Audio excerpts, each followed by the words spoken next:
өз балаңызды басқа баламен салыстырмаңыз. Біреу ерте дамыса, біреу кеш дамыса. Мектепте отырмай ма? Что-то массаж алу керек. Мұрнына келіп тұрса, аспиратормен сорып алсаңыз, жақсы шығады. 1 сағат, 1,5 сағаттан кейін шомылдырсаңыз болады. Ондай жағдайда, мысалы, 10 күн массаж аласыз ғой, 1 жасқа жақындап қалған болса, атак 15-20 күн. Сәлем, құрметті менің YouTube көрермендерім, көңіл күйлеріңіз қалай? Бүгін өте маңызды тақырыптарға жауап беремін. Есімім Махамбет, балалар массаж саласында 7 жылдық тәжірибем бар, медициналық білімім бар. Сіздерге ата-аналардың массажистке көп қойылатын ең маңызды деген 10 сұрағына жауап беретін боламын. Ең алдымен достар, каналға тіркеліп кетіңізші, каналға тіркеліңіз, осы видеоға лайк басып жіберіңіз. Ең алдымен да өте маңызды тақырып. Бірінші сұраққа көшейік. Бірінші сұрақ: балаға массаж жасап жүргенде прививка алуға болады ма дейді. Достар, естеріңізде болсын, балаға массаж жасап жүрген кезде прививка алуға болмайды. Прививка алуға болмайды. Неге десеңіз, себебі сіз балаңызға массаж алып жүрсіз. Мысалы 3-4 күн өтті, прививка алсаңыз, прививкадан кейін балаға температура беру мүмкін, немесе бермеген жағдайда да прививка алды, оған сіз массаж жасайсыз, балаға массаж жасаған кезде қан айналым күшейеді. Тем более прививка алды, балаға температура көтеріліп, судорога беріп кетуі мүмкін. Түсінікті ғой да? Сондықтан балаға массаж жасап жүрген кезде прививка алуға болмайды, естеріңізде болсын. Достар, екінші сұраққа көшейік. Бала неше айында отырып, неше айында еңбектейді дейді. Өте маңызды сұрақ бұл да. Бала қалыпты жағдайда 6-7 айында отырып еңбектейді. Түсініңіз ғой, еңбектеп кетеді деген жоқпын. Қалыпты жағдайда 6-7 айында еңбектейді. Бірақ барлық бала бірдей емес, естеріңізде болсын. Сіз өз балаңызды басқа баламен салыстырмаңыз. Біреу ерте дамыса, біреу кеш дамиды. Просто қалыпты жағдайда 6-7 айында бастайды деп жатырмын. Бастайды. Біреулер 8 ай, 7,5 айда. Неге 8 ай кеш, бірақ 8 ай кеш. 6-7 айында. Уже 8 ай болды ма? Әлі еңбекте отырмай ма? Что-то массаж алу керек. Бірақ кейбір балдар болады, отырмай еңбектемей жүріп кететін балдар да болады. Прикинь, сондайды естігенсіз бе? Сондайды естіген болсаңыз, комментарийға жазып кетіңізші, сондай балдарды естігенсіз бе, отырмай еңбектеп кететін. Келесі сұрақ, достар. Баладағы қақырықты қалай шығарамыз? Баладағы қақырықты. Егер балада қақырық болса, тамағында мысалы дренажный массаж арқылы шығарамыз. Яғни балаға дренажный массаж жасалады, немесе аспиратормен сорып аласыз. Тамағына, мұрнына келіп тұрса, аспиратормен сорып алсаңыз жақсы шығады. Бірінші дренажный массаж жасалмас бұрын ингаляциямен жібітіп алу керек, баланы қызылмай тамызу керек деген сияқты. Оның арнайы тақырып видеосы бар. Менің видео тақырыптарым ішінен тауып алсаңыз болады. Келесі сұрақ: балаға массажды неше минут жасау керек дейді.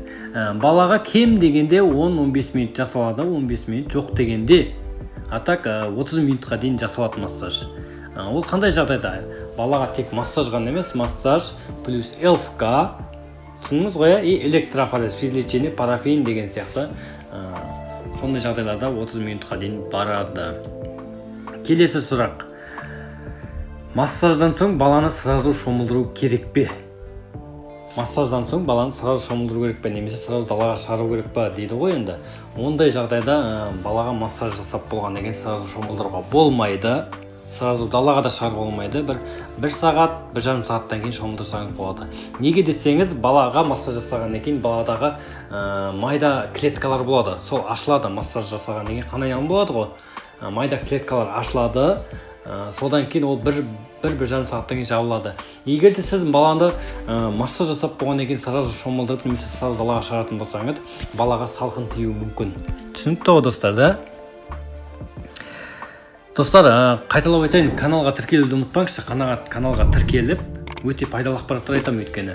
Лайк басыңыз, осы видеоға лайк басып кетіңізші. Келесі сұрақ: балаға 10 күн массаж жасағасын, арасын неше күн демалдыру керек дейді. Балаға өте маңызды сұрақ тоже.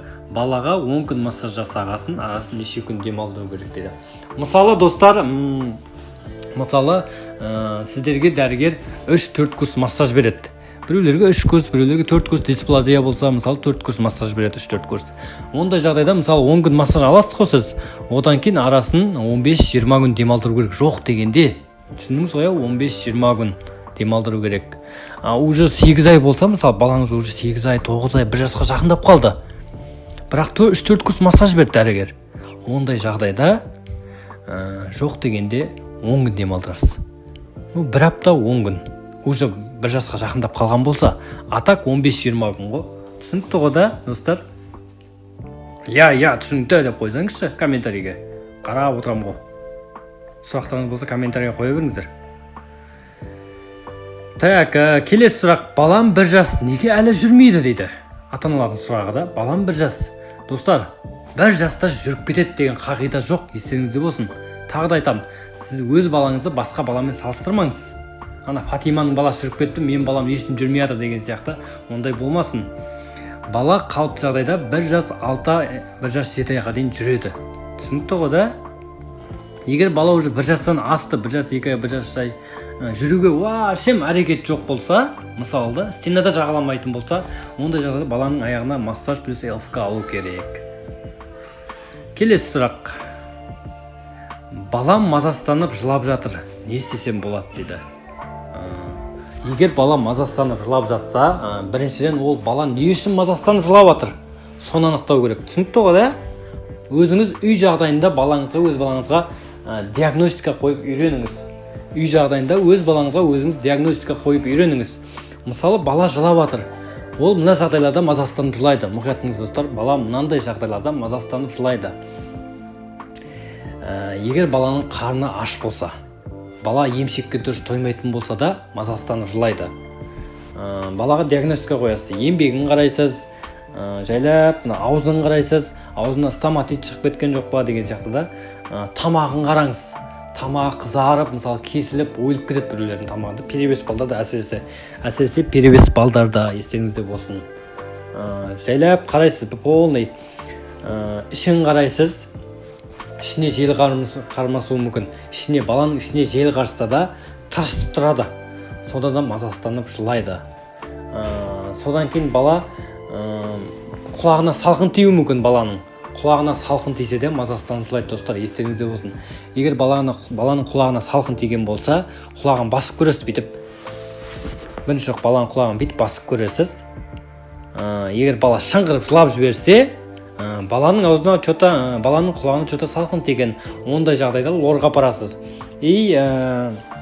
Баланың жауырыны жабысса да мазасызданып жылайды.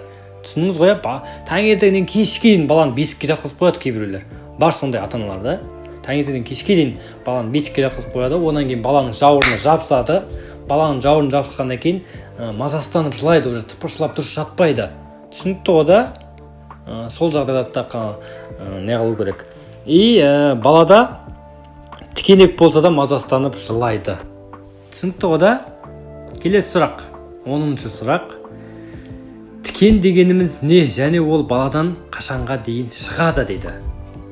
Жаңа айтқанымдай, достар, балада тікенек болса да мазасызданып жылайды. Тікен дегеніміз ол түк. Түсінікті ғой, түк дегеніміз жүн. Яғни ол тікенек деген қазақша атау ғой енді. Тікенек семішкі шаққаннан болмайды, достар. Қателеспеңіздер. Көп ата-аналар қателеседі.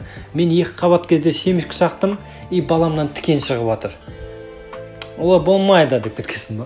Достар, олай болмайды. Ол семішканың түк қатысы жоқ. Естеріңізде болсын. Балада тікен ол жүнді балдарда көп шығады. Ол қалыпты жағдайда көп балада шыға береді тікен. Тікен бар жоғын қалай білеміз? Баланы шомылдырған кезде денесін ысқылап көресіз. Мына 2 қолын көрдіңіз ғой, мына жауырын жақтарын, құйымшақ жағын, жамбасын, 2 санын уқалап көресіз, шомылдырған кезде көресіз. Немесе маймен уқалап көріңіз. Маймен уқалап көрсеңізде тікен шыға береді. Сосын ол тікен 1 жасағаннан кетіп қала ма дейді, ата-аналар. Енді әркімде әрқалай. Біреуде 1 жасағаннан кетіп қалады. Біреуде 2 рет, 3 рет, 4 рет жасағаннан кейін кетеді. Әркімде әрқалай. Основной бұл тікен 40-на дейін көп шығады балада. 40-на дейін, есіңізде болсын. Бала тікен 40-на дейін көп шығады. солай достар, бүгін 10 тақырыпқа, ата-аналардың көп қойылатын ең маңызды 10 тақырыбына жауап бердім, 10 сұрағына. Сіздерге түсінікті болды деген ойдамын. Каналға тіркелуді ұмытпаңыз достар, каналға тіркеліп, лайк басып беріңіз осы видеоға. Сосын комментарийге өз сұрағыңызды қойыңыз. Мен бәрін оқып отырамын, сұрақтарға жауап беріп отырамын да. Осылайда комментарийге любой сұрақ, балаға қатысты, массажға қатысты сұрағыңыз болса, қоя беріңіз. Сау, сәлемет болыңыздар. Аман жүріңіздер.